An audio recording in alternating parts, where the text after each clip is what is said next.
Chris Murphy of Connecticut are here to discuss. We begin here in Washington with you, Senator Murphy. Thanks for being here. You're a member of both the Foreign Relations and the Health Committees. So, firstly, what did you make of the remarks you just heard from General McMaster?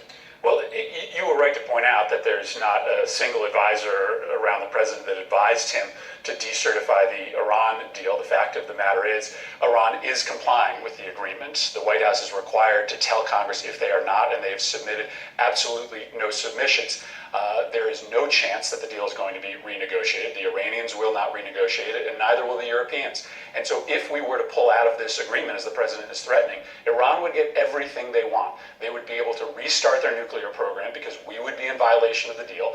The Europeans would continue to grant them sanctions relief, their economy would continue to grow, and they would look like the victim in this situation. So there is absolutely nothing that accrues to our national security benefit if we ultimately pull out of this deal, and it is an absolute fantasy to suggest that we are going to be able to restart negotiations. Still, even the Obama administration conceded a year ago that the nuclear deal, far from having a salutary effect on Iran's regional behavior, might actually have been emboldening it. Can't rule out that, in fact, this deal has served as a cause for this more aggressive posture. I mean, I can't rule that out.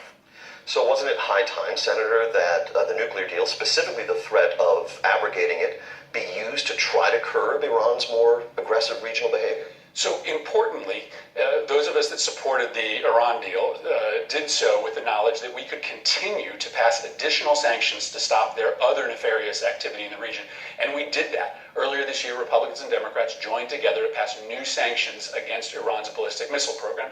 But you know what? The president hasn't implemented those sanctions. So the White House can't complain that Iran is still acting in a deleterious manner in the region and then not implement the powers that we have given him to try to stop that behavior. We should be working together to take on their support for terrorism, their ballistic missile program, their miserable human rights record.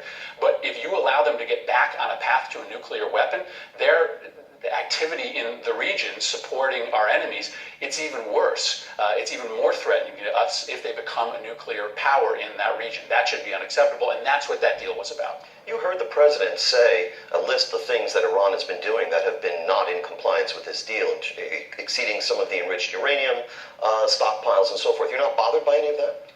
The president and his advisors have made it absolutely clear, notwithstanding the president's bizarre speech, the Iranians are in compliance with the agreement. To the extent that there have been incidences of non-compliance, they've gotten right back in compliance. Now, the president's national security advisor is right. Military sites are not automatically subject to inspection, but we have the right at any time, if we believe that there is nuclear activity happening on those sites, to request access. We have never had a problem with a request. We have never had an incident of non-compliance because of a request we've made to get into those sites. All right, let's move to healthcare. You serve on the Senate Health, Education, Labor, and